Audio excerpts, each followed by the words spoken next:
Welcome to the Hrad, the castle. This is the Hrad of Prague, this great complex that has been for 1,000 years the seat of Bohemia, the seat of what is now the Czech Republic or Czechia. When we look around exactly this square where I'm standing, we have the very heart of the nation. We have the President's Palace, the president today of the Czech Republic, President Petr Pavel. We have the old palace, which has been the palace of the kings of Bohemia and often the emperors of the Holy Roman Empire for centuries. And we have the iconic and famous St. Vitus Cathedral, a cathedral to the patron saints of Bohemia and the place where the kings of Bohemia have been crowned and where they have been buried. So we're in the heart of the nation. And we're also at the heart of a 1,000-year saga of this nation as part of Europe and part of a changing politics of Europe. And that story is also a fascinating story because Bohemia, as part of a greater Europe, is the same story of Europe today, of 27 nations as part of a European Union, attempting to find a way for the different nations of Europe to live and thrive together. Well, the story here starts 1,000 years ago when the first foundations of a fortress were established overlooking the Vltava River. And the Vltava was the navigable waterway, which was a strategic site for setting up a new and what would be a very prosperous settlement at the heart of a new kingdom that would become the Kingdom of Bohemia. The first dynasty of that new emerging kingdom and this place was the Přemyslid dynasty, which ruled roughly from 900 AD for several centuries until the male line of the Přemyslids ended. Our story takes off at that point, though this was already a settlement, already early churches, already a community around the church known even till today as Hradčany, the settlement around the castle of Prague. Around 1300, one of the princesses of the Přemyslids, with no male heir to the Přemyslid throne, married a leader of the House of Luxembourg, John of Luxembourg.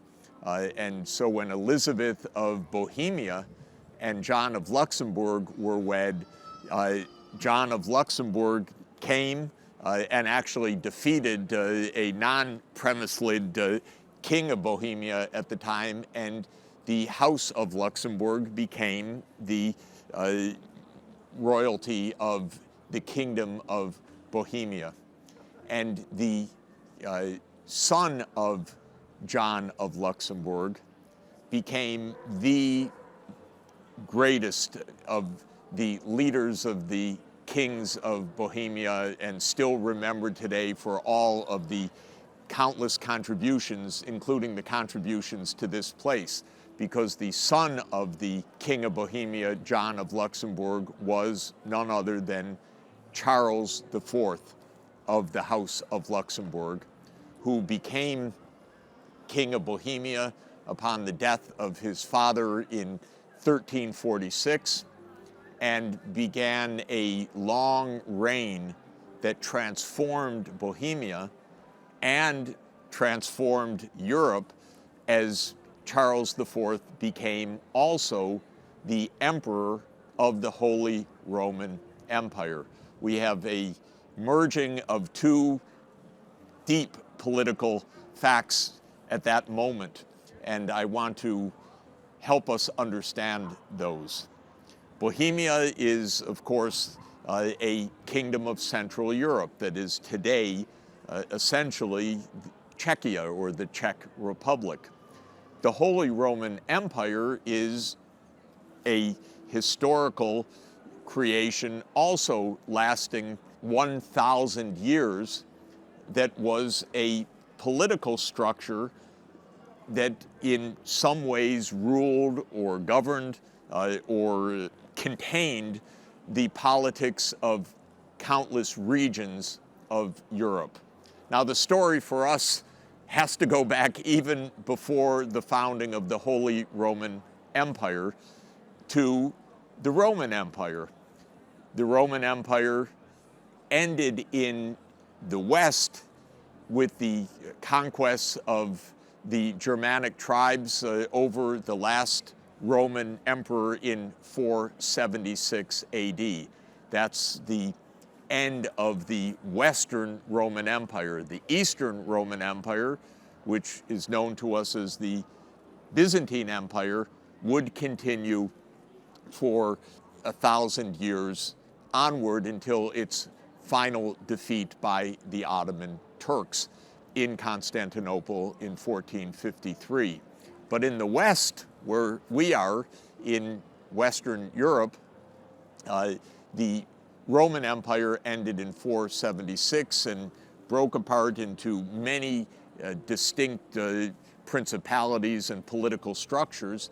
And the beginning of a new union, a new European Union, or a new empire in the image of the Roman Empire dates to the year 800, when Charlemagne became emperor, crowned in the old St. Peter's Basilica in Rome by the Pope in 800 as a successor to the Western Roman Empire. This was quite a pretension to say we're back as a Roman emperor, and that was Charlemagne's claim in 800. And thus began a succession of political structures claiming to be the successor of the Roman Empire. It's a long and very complicated story from Charlemagne, the Carolingian dynasty of the Holy Roman Empire, which did not yet have that name and would not have that name for several centuries, through various German kings in the 10th century, King Otto and others who took the name of Roman emperor, up through the period in which our history really begins, the merger of the Holy Roman Empire and the Kingdom of Bohemia with Charles IV. Because Charles IV became King of Bohemia in the 1340s, but then became the Emperor of the Holy Roman Empire in 1355. And so Bohemia and Prague and this place, the Hrad, became the seat not only of Bohemian politics, but of the Holy Roman Empire. Now, the Holy Roman Empire had vast holdings of land of different kingdoms and different principalities, and indeed the emperor was an elected position. So Charles IV was elected by the so-called prince electors of the Holy Roman Empire, who engaged in deep politics upon the death or abdication or overthrow of an emperor to elect a new emperor who would serve the purposes and needs of the politicians and the various political entities that constituted the Holy Roman Empire. The name itself of Holy Roman Empire only began to be used in the 13th century, and it remained the term until the end of the Holy Roman Empire several centuries later.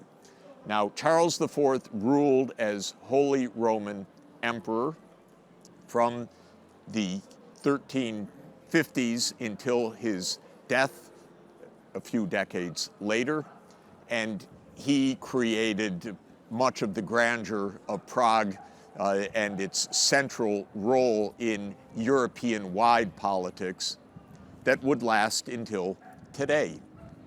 Of course, Prague became home of Charles University. Prague became home of one of the great cathedrals, one of the largest castle regions, and one of the most prosperous parts of the Holy Roman Empire. Now, Charles IV was from the House of Luxembourg. Soon after, the Holy Roman Emperors came from the House of Habsburg, and indeed from the 1440s onward until the end of the Holy Roman Empire in 1804, all of the emperors, though elected, were in fact Habsburg rulers. And the Habsburgs, for almost all of the period of their rule, from the 1440s until the end of the Holy Roman Empire, had their capital, their seat of government, in Vienna.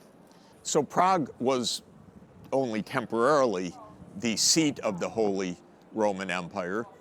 It would then move to Vienna for most of the period from the 1440s until the end of the Holy Roman Empire in 1804, with one very important exception, because one of the Habsburg emperors, Rudolf II, made Prague his home, and during his rule in Prague from the 1580s to 1610, Prague again became a center of European culture, science, and architecture, with tremendous contributions that would last until today.